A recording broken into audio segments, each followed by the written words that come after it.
여러분 안녕하십니까? 오늘 강성률 철학TV 제90강은 마하트마 간디가 양성애자였다고 간디의 두 얼굴입니다. 여기는 이제 간디가 젊은 여성들에 의해서 이렇게 부축되어 나오는 모습이고, 여기는 이제 간디와 그의 아내 그리고 그의 동성연애 상대자였던 그 독일 남자입니다. 오늘 강의 순서를 말씀드리도록 하겠습니다. 아리안족이 인도 대륙에 침입해서 카스트 제도가 생겨났다는 이야기, 마하트마 간디 일생에 대한 이야기, 그리고 간디의 사상 간단히 설명드리고, 간디는 그 위대한 인물임에도 불구하고 성 문제와 관련해서 논란이 있어요. 또 그 간디가 보인 이중적인 행태들을 이런 이야기로 영상 꾸며봤습니다.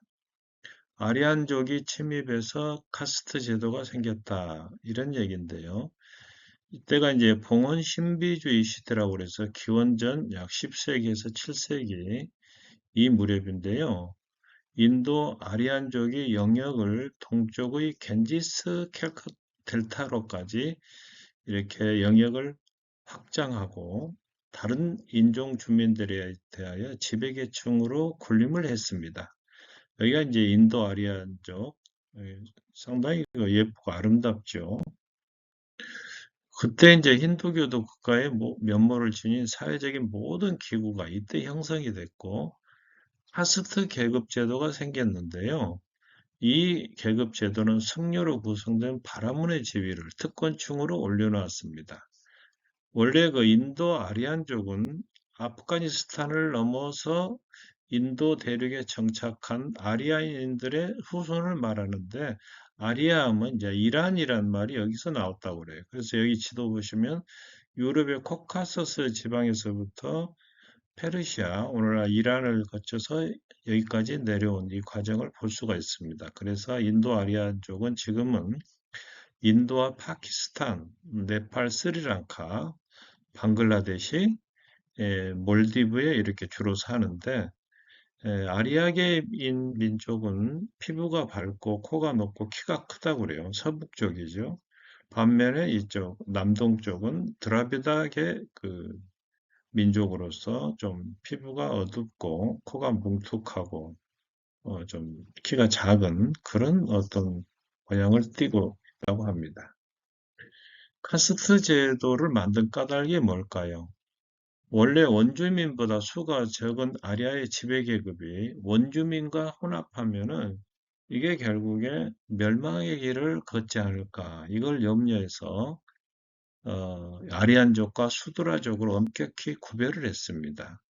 그러다가 아리아족은 다시 세 가지 계급으로 이렇게 나뉘게 되는데요. 최상층이 이제 바라문 계급이라고 그래서 제사의식을 독점하는 계급이죠. 그 다음에 이제 크샤트리아라고 그래서 왕과 무사, 장군, 이런 계급이 여기에 다 속해 있고, 어, 말하자면 서민들이라고 해야 되나? 바이샤, 농공 상인들의 자유인들은 이들은 이제 열심히 일을 해서 세금을 바치는 거죠. 그리고 그 아래에 수드라라고 있는데 선민계급 출신이거나 전쟁 포로, 노예 등이 여기에 속하고, 자, 이보다 더 아래 최하층 달리트라고 불리는 불가촉 천민이 있습니다. 이 사람들과는 아예 말을 섞거나 만나지도 말아야 한다. 그런 얘기죠. 그래서 이후의 계급들은 수만 갈래로 이렇게 더욱 나눠지는데, 문제는 이 계급이 세습이 된다는 거예요. 그래서 이 계급끼리는 엄격한 폐쇄적 상태에서 생활하는데, 그래서 인도인들의 성을 보면은 그 신분까지, 계급까지 알 수 있다는 겁니다. 바라문 계급은 승려 계급으로서 힌두교 성전, 경전을 가르치거나 이렇게 교수, 강의를 한다는 거죠. 그리고 제사 지내는 일이 그들이 할 일이고, 그런데도 이제 임금보다 오히려 윗자리에 앉아서 자칭 신의 후예다 이렇게 부르면서 정권을 심리한다는 거죠. 오늘날에도 이슬람 국가에서는 그 대통령이나 총리보다 종교 지도자가 실권을 쥐고 있는 걸 볼 수 있지 않습니까? 바라문 계급이 이렇게 상승케 된 요인을 살펴보면 전쟁을 위주로 한 사회에서는 당연히 이 크샤트리아 전사 계급이 높은 지위에 오를 수밖에 없겠죠. 자, 그런데 농업과 산업에 종사하는 이 사회체제로 이렇게 이행이 되면서 이제 초자연적인 힘에 의지할 수밖에 없고 그 힘에 영향력을 미칠 수 있는 기도나 봉헌, 제물을 바치는 거죠. 이러한 중요성이 커졌는데 여기에서 이제 승려 계급의 위치가 급히 올라가게 된 겁니다. 이 승려들은 올바른 의식에서 조금이라도 벗어나면 모든 노력이 숲으로 돌아가거나 오히려 재앙만을 입게 될 것이다. 이런 소문을 내면서 다른 정신적인 힘들을 억압했던 겁니다. 예, 바람은 성녀들은 모든 행사에 있어서 없어서는 안 될 불가결의 매개자로서 전쟁을 개시한다거나 평화조약을 체결한다거나 국왕으로 이렇게 봉헌이 한다거나 왕가에서 누군가 태어나거나 결혼하거나 죽을 때 이 승려가 치르는 재단 봉헌에 의해서 행과 불행이 결정된다. 이런 믿음을 계속 불어넣어 준 겁니다. 그리고 모든 고도의 높은 교육 수단마저 장악하고 그러면서 은밀하게 제사 의식 절차를 늘 바꿔가면서 그 효과를 높이거나 무산시켜 버릴 수 있다. 그를 공경하거나 그에게 푸짐한 선물을 할 수밖에 없게 만드는 겁니다. 그래서 이름으로써 바라문 계급의 권력은 계속 강화해 나갈 수밖에 없었다는 겁니다. 자, 이제 마하트마 간디의 생애를 먼저 살펴보자면 인도의 정신적, 정치적 지도자로서 마하트마란 말은 위대한 영혼이라고 하는 의미를 가지고 있습니다. 인도의 시인 타고르가 지어주었다고 하는데요. 간디의 아버지는 인도에서 작은 공국의 총리였기 때문에 상당히 부유한 환경을 타고났어요. 7살 때 이제 지방끼리 어떤 약조에 의해서 약혼을 했지만 두 명이나 약혼녀들이 죽고 말았습니다. 그래서 세 번째 약혼녀 카스투르바이 마칸지와 13살 때 결혼했어요. 신부가 한 살이 많았다고 합니다. 그리고 간디는 영국 런던 대학교 법학과를 유학을 갔는데 결국 졸업하지 못하고 중퇴했다가 나중에 명예학사 학위를 받습니다. 인도로 돌아와서 본베에서 변호사 개업을 했는데요. 법정에서 말 한마디도 못할 정도로 내성적이었다고 그래요, 성격이. 근데 남아프리카에 있을 때 인도계 상사가 백인들에게 차별을 당하는 장면을 목도하고 독립운동을 다짐했다고 합니다.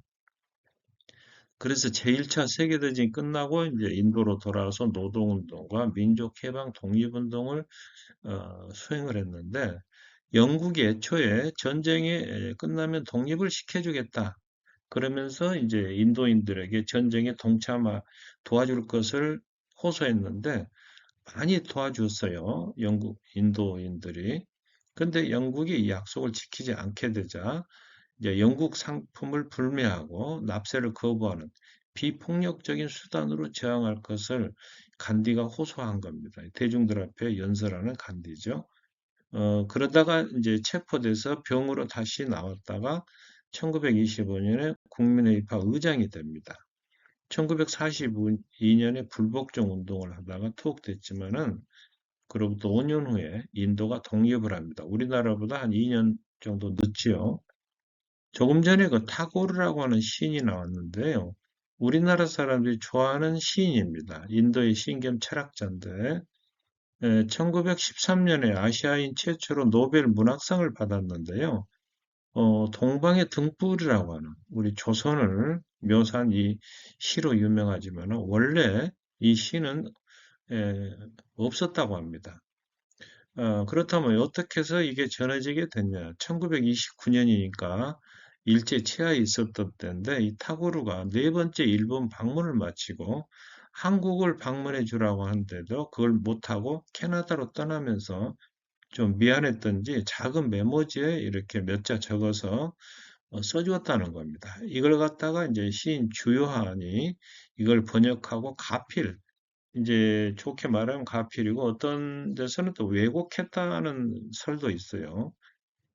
주요한이 편집장으로 있었던 동아일보 이걸 공개한 겁니다. 당시 이제 기사인데 일찍이 아세아의 황금 시기에 빛나던 등촉의 하나인 조선 그 등불 한번 다시 켜지는 날에 너는 동방의 밝은 빛이 되리라.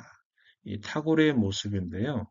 물론 이 저간의 사정이 어찌 됐 그걸 떠나서 우리에게는 그 암울한 시기에 희망을 줬던 것은 분명해 보입니다. 자, 인도가 독립 후에 간디가 어떻게 행동했을까요? 인도가 독립하면서 이제 종교적으로 분리가 됩니다. 그래서 이슬람교도는 파키스탄, 서쪽 파키스탄은 지금도 파키스탄으로 있죠. 동쪽 파키스탄은 방글라데시로 이제 바뀌었습니다. 그리고 힌두교도는 인도 대륙에 이렇게 머무르는, 그러니까 서로 이제 오고 가고 하면서 이제 섞이기도 하고, 또 인도에도 이슬람교인이 있고 파키스탄에도 힌두교인이 있지만은 주로 이제 인도에는 힌두교인이 많고 파키스탄에는 이슬람교도가 많다는 겁니다. 간디는 어디까지나 이 두 종교의 화해를 위해서 활동을 했는데 극단적 보수파 힌두교 신자들이 볼 때는 오히려 그 이슬람교를 편드는 것처럼 보일 수가 있었겠죠. 그래서 이제 결국 1948년에 1월 30일에 결국 그 힌두교 급진주의 무장단체원에 의해서 암살당하는 당시 그 간디의 모습입니다. 78세였죠. 노벨 평화상 수상 후보로 4번이나 올랐지만 실제로 받지는 못했습니다. 간디의 사상은 뭘까요? 아임사, 그 불교에서도 나오지만은 지난 시간에 자인화교에서도 나왔죠. 여기에 이제 입각해서 인류에 의한 폭력 부정만이 최후의 승리임을 확신하고 실천했던 인물이 간디입니다. 1999년 뉴욕 타임즈는 지난 1000년간의 최고의 혁명이 바로 간디의 비폭력 무장 운동이라고 설파했고, 계급제도의 타파에 노력했으며 불가촉 천민을 해방하는 데도 앞장섰던 인물이 간디입니다. 그리고 힌두교 이외의 종교인들과도 자유롭게 교류했는데 친구인 감리교 선교사였던 스텔리 존스가 기독교가 민중들에게 다가서려면 어떻게 해야 할까요? 이렇게 물어보자 예수 그리스도 같은 삶을 살아야 합니다. 이렇게 대답을 했다고 그래요. 오늘날 크리스찬들이 새겨 들어야 할 말이죠. 자, 오늘의 주제라고 해야 될까요? 간디와 성 이야기인데요. 그 위대한 인물이었음에도 불구하고 성 문제에 대해서는 상당히 지금도 논란이 있습니다. 애초에 그 간디는 힌두교의 교리를 지키면서 성욕을 자제했다고 그래요. 생명력의 근원인 정액의 배출은 몸과 머리를 약하게 만든다. 그래서 간디는 직접적인 섹스나 사정을 절제했다고 하는데 그 계기가 뭘까요? 아버지 임종 때 욕정을 참지 못해서 부인과 바로 옆방에서 섹스를 하고 그 때문에 마지막 아버지 임종 모습을 보지 못했는데 이때 아내가 임신 중이었다고 그래요. 섹스 몇 분 후에 아버지가 돌아가셨고 또 얼마 뒤에 태어난 아들도 며칠 지나지 않아서 죽고 말았습니다. 자, 이 사진은 이제 젊은 여성들에게 둘러싸인 간디고 이 사진이 그 어린 소녀와 섹스 했다고 그래서 자주 등장하는 사진입니다만은 여기는 그게 아니고 여기가 초대 총리 네루의 딸이었던 인디라 간디가 6살 때 그 간디와 함께 있었던 그 사진입니다. 기념 사진인데 물론 간디라고 그래서 간디하고 직접 무슨 친척 관계는 아니고 간디라고 하는 이름이 인도에서 흔하기 때문에 우연한 일치로 이렇게 볼 수가 있습니다. 자, 다시 그 얘기로 죄책감으로 인해서 부부는 불화마차, 즉 금욕을 선언했는데 이 말은 섹스를 아예 하지 말라가 아니라 섹스를 조심해야 한다. 말은 섹스는 승화된 성적 에너지로 이렇게 받아들인 그런 측면으로 우리가 봐야 할 것 같습니다. 어찌됐거나 1990년대 이후로 간디의 부적절한 사생활이 조명이 되는데요. 환갑이 넘어서 새색시 알몸으로 자신의 몸을 따뜻하게 해줄 것을 부탁했는데, 자주 했는데, 이것은 아마도 서양의 회춘법인 슈나미티즘을 신봉했기 때문이 아닌가. 자, 그렇다면 슈나미티즘이 뭘까요? 여기 그림에서 보는 것처럼 늙은 다윗 왕이 슈넴 출신의 젊은 여성 아비삭과 통치만 돼서 이 용어가 유래합니다. 그러니까 나이가 든 말하자면 남자가 젊은 여성과 함께 이렇게 피부를 맞대고 이렇게 안고 자고 하면은 젊어진다. 아마 이런 것을 믿은 거 아닌가 이런 생각이 듭니다. 이하의 내용은 조지프 릴리벨드라고 하는 작가가 쓴 위대한 영혼 마하트마 간디와 그의 투쟁에서 인용했습니다. 2011년에 데일리 메일이 보도한 내용인데요. 간디가 7살에 약혼했지만은 두 약혼녀가 사망하는 바람에 13살 때 1살 연상의 마칸지와 결혼해서 아들 넷을 두었습니다. 그러나 38살 때 부인을 떠나서 부인입니다. 칼렌바흐라고는 동성연예인에게로 갔다. 그러니까 간디 그의 부인 남자 그 연인. 그러니까 간디는 양성애자. 이성과도 동침하지만은 동성과도 이렇게 사랑을 나누는 그런 사람이었다. 이런 평가가 가능합니다. 그렇다면 칼렌 바흐는 누굴까요? 독일계 유대인으로서 건축가였는데 남아공에서 간디를 처음 만나서 2년 동안 이 간디가 이 사람의 집에서 함께 지냈는데요. 이때 간디가 한 말이 너는 내 몸을 완전히 소유했다. 이것은 너의 상태나 마찬가지다. 여성에게 탐욕의 눈길을 던지지 않겠다. 남녀의 성관계처럼 표한 것은 상상할 수도 없다. 이렇게 고백했다고 그래요. 간디와 칼렌바흐입니다. 그리고 아내에 대해서는 그처럼 도끼 어린 여자는 본 적이 없다. 이게 이제 간디와 아내 간디의 젊은 시절 모습입니다. 70살의 그 간디가 17살의 조카 딸 마누를 비롯한 다른 여성들과 잠자를 했지만은 성적으로 흥분하지 않으려 애를 썼는데 진려 조카 딸에게 성폭행 사건이 일어난 적이 있는 정글을 통과해 오도록 지시하고 진려가 울면서 돌아오자 간디가 이때 웃으면서 한 말이 악당이 너를 해치고 내가 용감하게 죽음을 맞았다면 내 가슴이 기쁨으로 뛰었을 것인데 이랬다는 거예요. 참 믿을 수 없는 이야기들이죠.